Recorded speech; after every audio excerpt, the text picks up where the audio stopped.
नमस्कार साथियों, मैं राजेंद्र आपका स्वागत और अभिनंदन करता हूं अपने YouTube channel astrology based on लघु पाराशरी में। पंच महापुरुष राजयोगों की श्रृंखला में आज आखिरी वीडियो है। 5 ग्रह केंद्र में अपनी राशियों में और अपनी उच्च राशि में बैठकर पंच महापुरुष राजयोग बनाते हैं। इसमें से केवल एक ग्रह की चर्चा रह गई है शेष, जिसे आज मैं करने जा रहा हूं। वह है शुक्र। और शुक्र के केंद्र में बैठने पर जो राजयोग बनता है उसे मालव्य महापुरुष राजयोग या संक्षेप में मालव्य महापुरुष योग कहते हैं। और यह तब बनता है जब शुक्र अपनी राशि वृष, अपनी मूल त्रिकोण राशि तुला या अपनी उच्च राशि मीन में केंद्र में हो, अर्थात पहले भाव, चतुर्थ भाव, सप्तम भाव या दशम भाव में हो।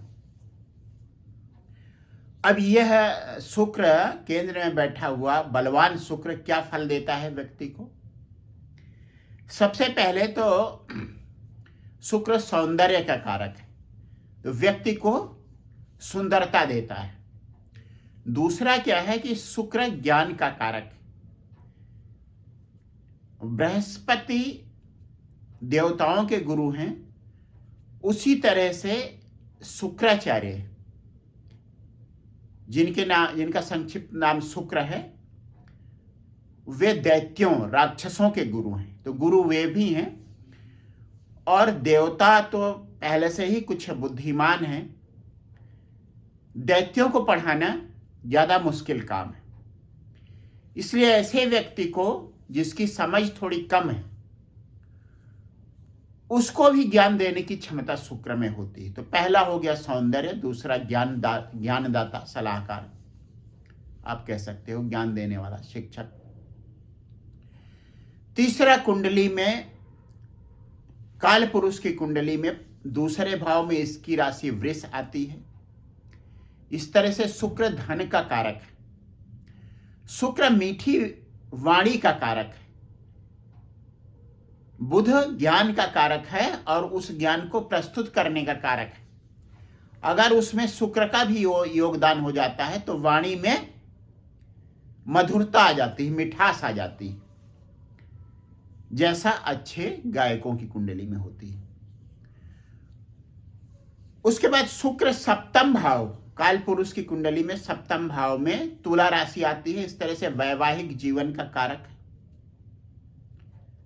काल पुरुष की कुंडली में वैवाहिक जीवन वाले भाव का स्वामी है, साथ ही साथ अच्छे वैवाहिक जीवन का कारक भी है। भौतिक सुख देने वाला है। चौथे भाव के जो कारकत्व हैं, चंद्रमा स्ट्रांग होकर व्यक्ति को मानसिक सुख देता है और शुक्र भौतिक सुख देता है, भोग विलास प्रदान करता है व्यक्ति को।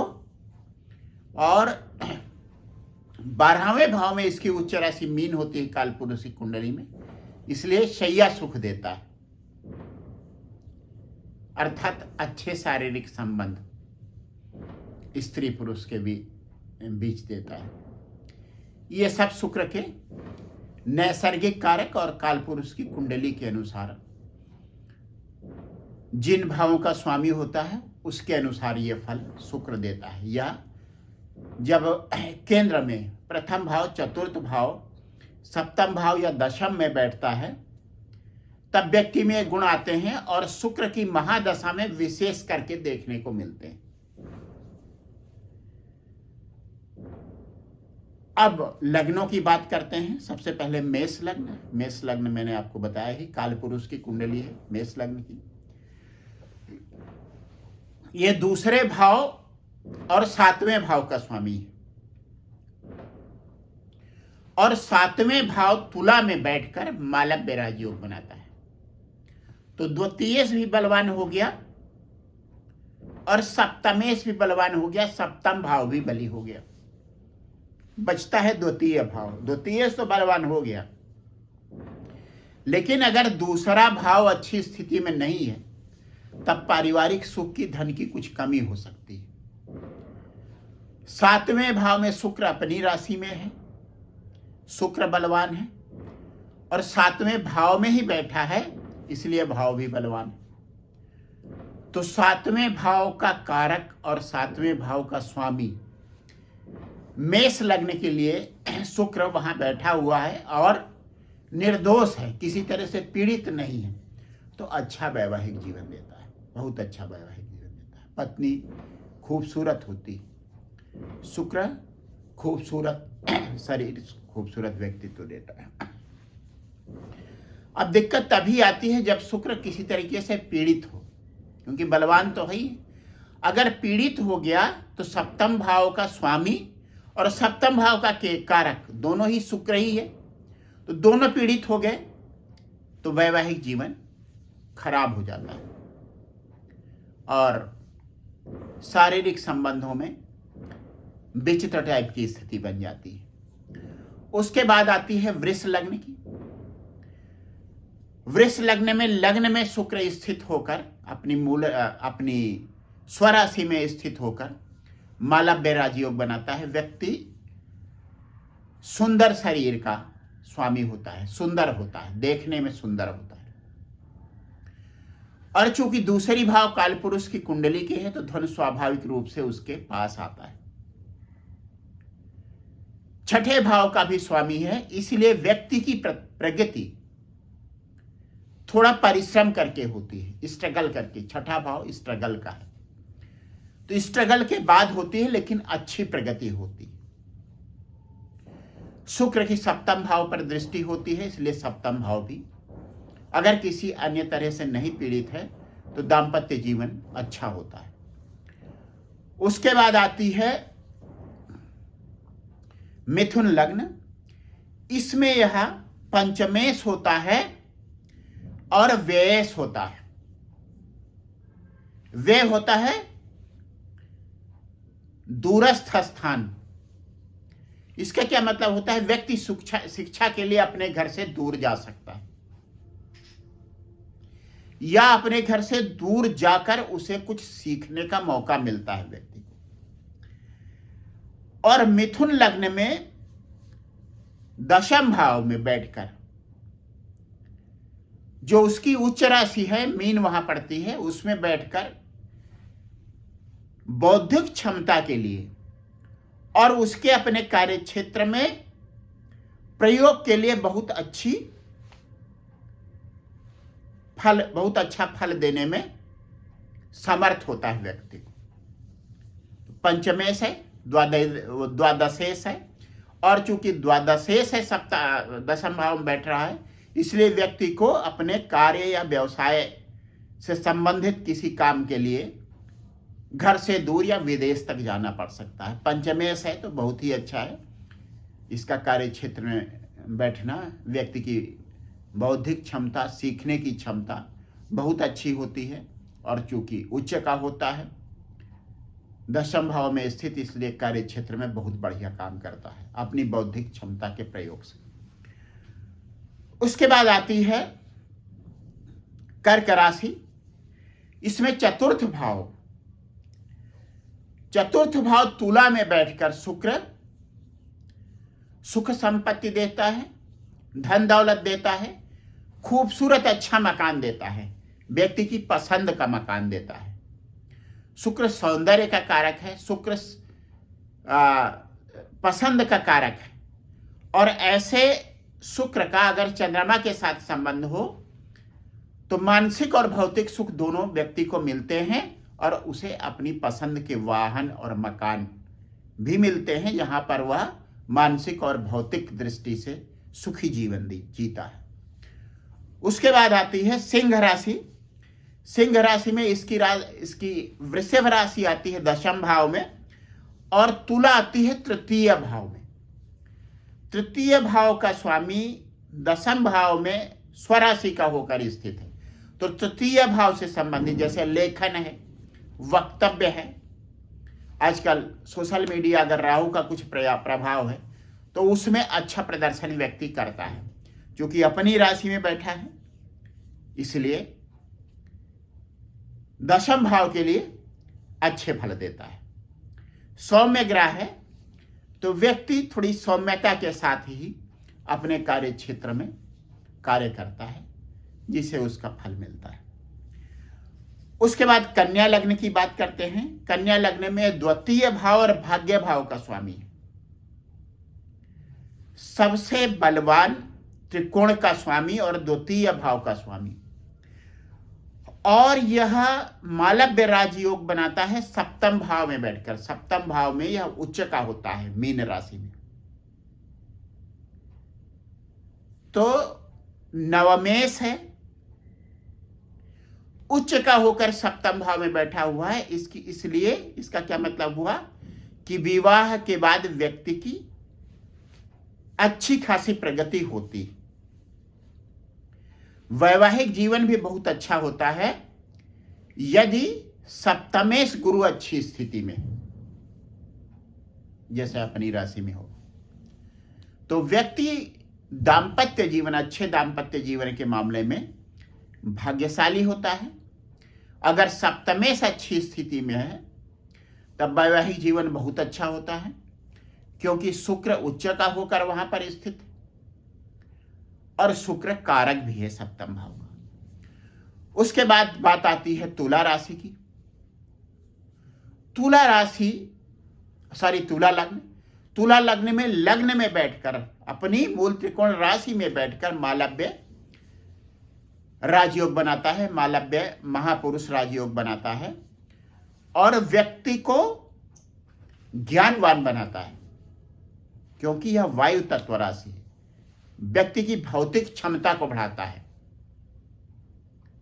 वृष राशि शुक्र की धन देने में समर्थ है, और तुला संतुलन देने में समर्थ है। व्यक्ति संतुलित स्वभाव का होता है, किसी पर अपनी बात नहीं थोपता है, और साथ ही साथ उसके विचार मौलिक होते हैं। बिना सोचे समझे किसी के पीछे नहीं चलता, किसी का अंधभक्त नहीं होता। अगर लग्नेश शुक्र अच्छी स्थिति में है, जैसे कि लग्न में बैठा हुआ है। अष्टमेश भी है तो व्यक्ति को विरासत में संपत्ति मिलती है, लेकिन अगर अष्टम भाव अच्छी स्थिति में नहीं है तो व्यक्ति को दुर्घटनाओं का, लंबी बीमारियों का भी सामना करना पड़ सकता है। उसके बाद आती है वृश्चिक लग्न। सप्तम भाव में वृषभ राशि आती है, जहां पे शुक्र होता है, और शुक्र यहां पर अपनी राशि में होता है, साथ ही साथ द्वादश भाव का भी स्वामी होता है। तो अगर शुक्र पीड़ित नहीं तो अच्छा वैवाहिक जीवन, अच्छा शारीरिक सुख, अच्छा सैया सुख, और अच्छा खूबसूरत पत्नी देता है। लेकिन पीड़ित होने पर चीजें उलट जाती है, क्योंकि कारक और सप्तमेश दोनों ही पीड़ित हो जाता है। उसके बाद आती है धनु लग्न। धनु लग्न में चतुर्थ भाव में गुरु की राशि आती है मीन, जहां पर यह उच्च का होता है, और चूंकि धनु लग्न के लिए यह लग्नेश गुरु का मित्र नहीं है, एकादश भाव का स्वामी है, साथ ही साथ खस्तेश भी है, तो मां के स्वास्थ्य के लिए अच्छा नहीं है। जमीन जायदाद के लिए तो जरूर अच्छा है, और व्यक्ति को जो संपत्ति मिलती है, चूंकि खस्तेश है तो उसमें विवाद होता है। उसका मकान भी लोन पर होता है, लोन पर लेके वह मकान बनाता है, लोन लेकर, ऋण लेकर मकान अवश्य बड़ा होता है, क्योंकि गुरु की राशि में है उच्च का शुक्र। खूबसूरत भी होता है, लेकिन किसी तरीके का विवाद हो सकता है, ऋण लेना पड़ सकता है। संपत्ति होती है व्यक्ति के पास, और वह संपत्ति जमीन जायदाद में जाती है। उसके बाद आती है मकर लग्न। मकर लग्न में यह पंचमेश होता है और दशमेश होता है, अर्थात योग कारक होता है, और दशम भाव में अपनी तुला राशि में बैठकर मालव्य राजयोग बनाता है, एक अच्छी स्थिति। व्यक्ति अपनी बौद्धिक क्षमता का उपयोग करता है अपने कार्य क्षेत्र में, और वहां वो अपनी स्वराशि में भी बैठा हुआ है, बहुत अच्छी स्थिति। व्यक्ति धीरे धीरे अपनी बौद्धिक क्षमता के बल पर प्रगति करता है। शुक्र की महादशा 20 साल की होती है, इसकी प्रगति भी धीरे धीरे होती है। यद्यपि इसकी गति तेज होती है, बुध के बाद शुक्र की गति सबसे तेज होती है, लेकिन चूंकि महादशा 20 साल की होती है, इसलिए परिणाम धीरे धीरे 20 साल तक लगातार शुक्र देता है अच्छे परिणाम। उसके बाद आती है कुंभ लग्न। कुंभ लग्न में चतुर्थ भाव का स्वामी है। चतुर्थ भाव अर्थात भौतिक सुख, भौतिक सुख का कारक भी है, भौतिक और मानसिक सुख दोनों। तो भौतिक सुख का कारक भी है और साथ ही साथ ये भाग्येश भी है। तो चतुर्थ भाव में बैठकर बहुत अच्छे फल देता है। भाग्य, मकान, वाहन और मां, भौतिक सुख के पक्ष में परिणाम सारे मिलते हैं, भाग्य उसका साथ देता है। लेकिन यदि पीड़ित है तब फलों में कुछ कमी हो जाती है। उसके बाद आखिरी लग्न आती है मीन लग्न। लग्न में गुरु की राशि मीन, जहां शुक्र उच्च का होकर मालव्य राजयोग बनाता है, लेकिन लग्नेश गुरु का शत्रु है। एक तरह से शत्रु बैठ गया लग्न में। साथ ही साथ दो अशुभ भावों का स्वामी है, तृतीय भाव और अष्टम भाव।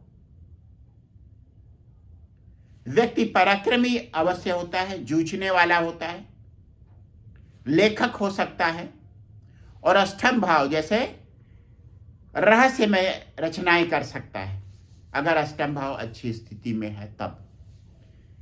लेकिन अगर इसके किसी तरह से युति गुरु के साथ होती है